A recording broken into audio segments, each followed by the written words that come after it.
Hey guys, John Gorbe from Elmore-Music, and this month I'm going to be looking at a question that you guys had regarding a very problematic area in your playing. Now, some time ago, we sent out a survey asking you, out of all the concepts that you have to deal with in your playing, what's the one concept that you have the most difficulty with?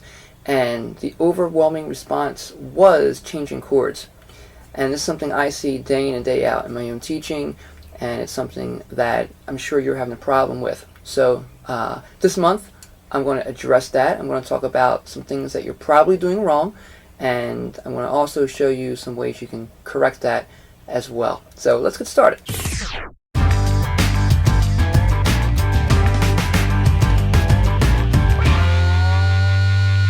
So first I want to start with an A minor chord. Alright, you probably know this very well. If not, it's right above my shoulder. You can check that out. Alright, but there's an A minor chord. Now, what I want to do with this is move this to an E chord. Okay? And I'm going to show you two examples here. This one is going to talk about holding the shape, keeping your fingers close to the strings. Alright? First two things I want you to focus on here with this lesson.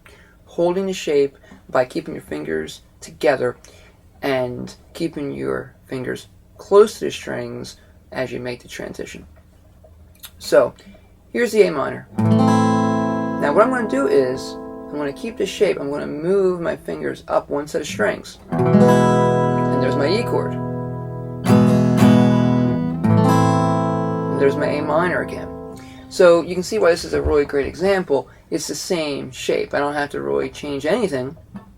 Just move the location of the shape. But that's the first thing that you want to do, is be able to hold that shape together. Keep your fingers together. Now, one of the things that a lot of players do, beginner players and even intermediate players, is what they'll do is when they go to change, they'll move these fingers around and try to place them back down again on the strings, which is, you know, the one thing you don't want to do because it takes too much time, expends too much energy, and it just complicates the process. If you're trying to play in time to a song, that'll never happen. So when you practice this, grab the A minor, and then if you want, don't even worry about the right hand.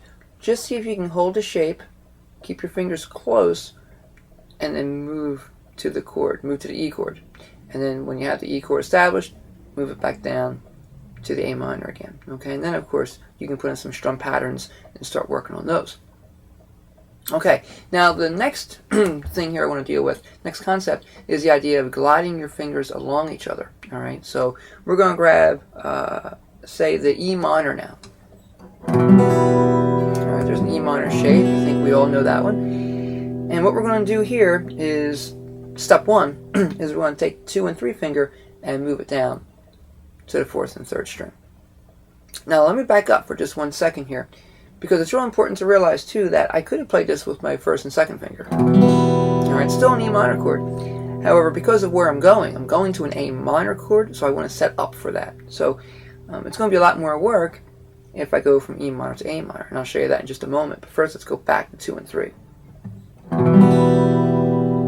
So step 1, like I said, we're just going to work on moving this shape down 1 set of strings. So from strings 5 and 4, I'm going to be on strings 4 and 3. And then back up again. Again, try to keep contact with the strings even if you can. Feel them under your fingers so you see exactly how far you have to pick them up. It's not very far. Okay, the next thing I want you to look at here, see if you can see this here in the second camera. As I place my fingers down, I'm gliding my 1st finger along my 2nd. Alright, so that's the next thing I want you to think about. It's gliding your fingers along each other. In this case, it's just really the 1st finger. It's keeping contact with the 2nd finger, right that knuckle. Real important, keep contact with it, right that knuckle. And then glide it along and glide it down into the 2nd string. Okay, by doing that, it helps to kind of guide it to the 2nd string so it doesn't have a mind of its own, just go wherever it wants to go, right? The one thing you don't want to do, lift your fingers up, move your 1st finger way out here, happens a lot, you might do it, and then place it down. And then when you move back up again, you know, too much movement.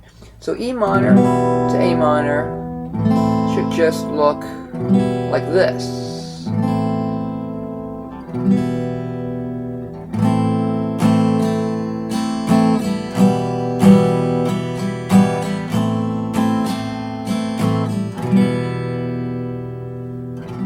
Okay?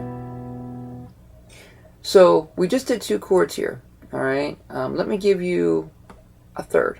Okay? Let's say we're going from an E minor to an A minor. And now we want to go to C. All you have to move is that 3rd finger. That's it.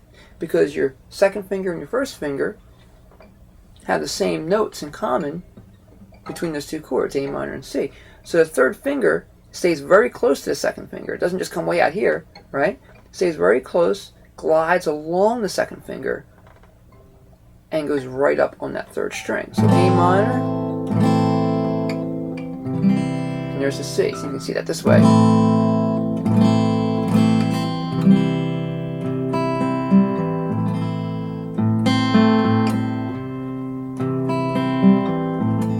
Alright, so it stays very, very, very close.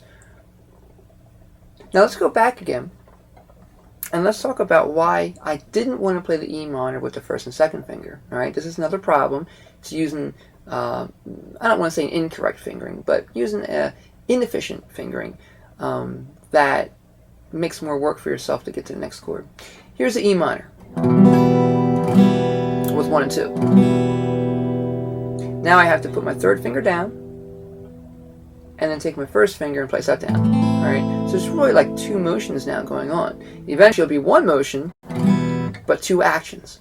This one, E minor, now your 3rd finger goes down, and the 1st finger goes down. 1st finger has to come way up over top, and the 3rd finger has to lift up to go back to the E minor again. So even though it can be done,